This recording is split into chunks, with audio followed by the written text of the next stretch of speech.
Shalom, WJC family. It's time for our weekly Torah talk. And this week in Shul, we'll be reading Parshat Devarim, the very first parsha, the very first Torah portion in the book of Devarim. And also always lines up with the Shabbat before the commemorative fast day of Tisha B'Av. Tisha B'Av, of course, the day that we commemorate the destruction of both of the temples, the first temple and the second temple in Jerusalem, as well as a lot of other horrible things that have happened in Jewish history. And so why do they line up that way? Usually because we say, because the rabbis, right, they created the system such that they could use doubling certain weeks, the Torah portions and whatnot, to get certain things to fall at precise times. So why get Devarim to fall right before Tisha B'Av? Because the book of Devarim is considered tochacha. It's considered chastisement. Moses is giving the people a last message before they go into the land without him. And he's trying to tell them, like, look, things have been dicey in the desert. We've gotten into some trouble. There's been idol worship. There's been rebellion. And this is what you're going to have to do to hold things together without me, your faithful leader and rabbi and teacher, when you get to the promised land. That theme obviously connects to the rabbinic idea about Tisha B'Av, that our misdeeds, our failure to live up to Moshe's words, was the reason for the destruction.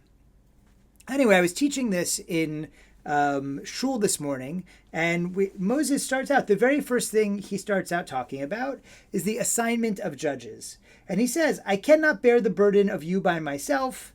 The Lord your God has multiplied you so much, and so we should have judges. He's reviewing what we read in Parshat Yitro. But the difference is there, it's Yitro's idea. Moses, this is too much of a burden for you. I'm a leader of the Midianites. I can tell you this is not the way to do this. Here, Moshe takes credit for it himself. So a very insightful person came up to me this morning and said, you know, Rabbi, we say Moshe is so humble. This doesn't seem very humble. He's taking credit for something that he did not do. I thought it was a very interesting interpretation. And it raised the issue, which we discussed, which I now want to share with you, of the idea of a therapeutic story, right? Sometimes, if you are the leader, if you are the teacher, if you are telling a story in order to help someone get to a certain place, the requirements of truth maybe change, right? We don't demand absolute truth from a therapist. Right? We demand them to have the best interests of their client in mind. And that would go for anyone counseling anybody else. Because that's the idea of this story. So maybe Moshe puts this idea in the first person so that when he sends them into Israel, there's a purpose to it. Right? Not because he was aggrandizing himself, but because maybe he thought the people would feel more faithful to their judges if they felt that the source of those judges, their authority, lay not only with God, but with Moshe Rabbeinu. One idea among many, we could say, that give Moshe the benefit of the doubt, since he is described by the Torah as the humblest person to ever live. I wanted to highlight this idea as it pertains to the temple, which we will commemorate, whose destruction we will commemorate on Tuesday. This idea of commemorating the destruction of the temple, and not only that, but praying for the temple to be rebuilt, which we do every day in one way or another, which we do when we say the Amidah, which we do when we say the grace after meals, Birkat HaMazon. The question that is begged is, do we really want the temple to be rebuilt? This house of worship, whose method of worship was animal sacrifice. There are clearly those who believe that this would be a great thing. I myself am skeptical. I'm not much for animal sacrifice as a form of worship. I think that our idea of tefillah and prayer was an evolution of worship. As a matter of fact, I'm not the only one who thinks that. No one less than another Moshe Rabbeinu, Moses Maimonides, the Rambam, also explained that that actually God always had the idea of tefillah in mind for worship. The idea of animal sacrifice was a compromise for how the people had been raised in human civilization up until that point. And the destruction of the temple was, in fact, part of the plan so that we could never go back to animal sacrifice. So here's the question. Either we have to ask, if that's the case, then why did Rambam, as I'm sure he did, pray every day for the rebuilding of the temple? And maybe he thought it would be a nice Beit Knesset, a nice synagogue in Jerusalem where everyone would pray. Why did he not change the Siddur? Or on Tisha B'Av, why do we mourn this loss? Commemoratively, I mean, obviously there's a terrible loss of life, and sovereignty in Israel was lost on that day. But it's all kind of questionable. And if we use the idea, these questions, not so much looking for truth with a capital T, but looking for therapeutic story that helps us in our lives, then it's a little easier to understand. So one, we can question Rambam's motivation. Did he really believe that a return to animal sacrifice was a bad idea? Or was this a way to give therapy to the people and make them feel like their tefillah, their prayer, was really worthwhile, because he understood that at least for 1,000 years, there wouldn't be another Beit HaMikdash, or at least that it was unlikely. And so this was a therapeutic story to help them to raise up the religion that they in fact had. And so he used a therapeutic story and said, ultimately, we don't want animal sacrifice again. But if the temple were rebuilt, he'd be like, great, I was just, saying that we should have animal sacrifice. So that's one possibility.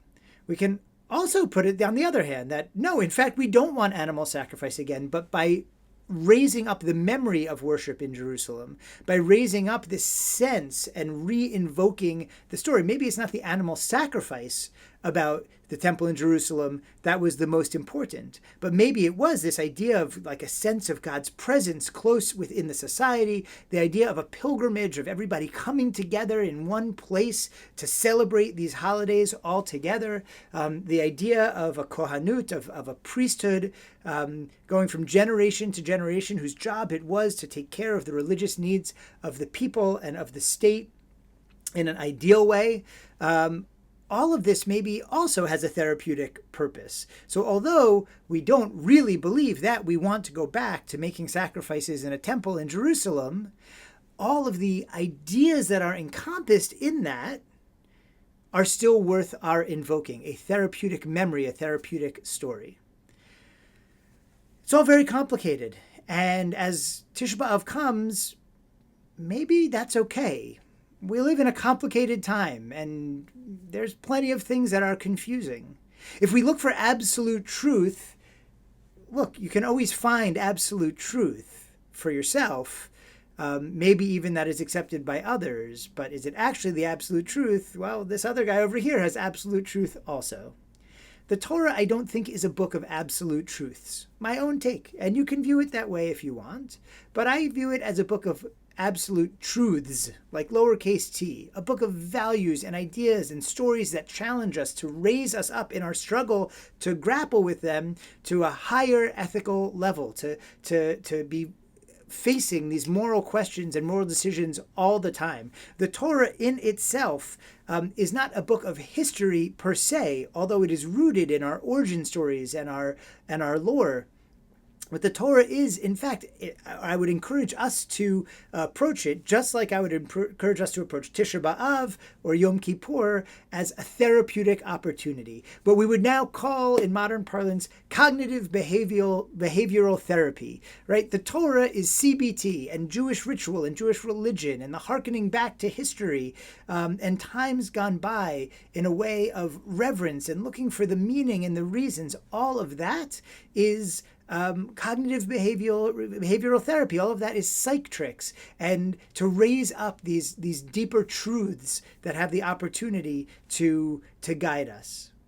People come to me often asking for advice, and I never purport to have absolute truth. In another conversation, someone was asking me if people come to ask about college admissions. And I said, yes. And they said, that's a funny thing for like people get, spiritual and religious about their college admissions. I said, no. That's not why people come to me. I don't think it's why people come to me. People come to me because they know I will answer from a set of values that is often countercultural in this society in which we live. Jewish values, Torah values, ancient values, values that are more universal because they have stood the test of history, or at least they would like some of that perspective to counterbalance the values of our society that are constantly inundating them and are often counter to these truths that we read in the Torah. This Tisha B'Av, as it approaches, it's not enough to pray for the rebuilding of the temple. It's not enough to remember the destruction. We need to dig deep. I would encourage us to dig deep to figure out why. Right? Why was that important? What is the message that the story is sending me? What is the message that these values are sending me? And how can I raise those up in my own life? Tisha B'Av, it is a moment not only for self-reflection, but for reflection as a people, as the Jewish people, as the descendants of those in these stories, to challenge us to understand how to bring this other set of values more deeply into our lives, more truly into our lives, so that we can live not by an absolute truth, but live by a set of truths that will not only make our lives better, but make the world better for all people. That ultimately is the goal. May we, in this time of destruction, in this time of complications, find our way to those truths to lift up so many who are in need these days. Shabbat Shalom.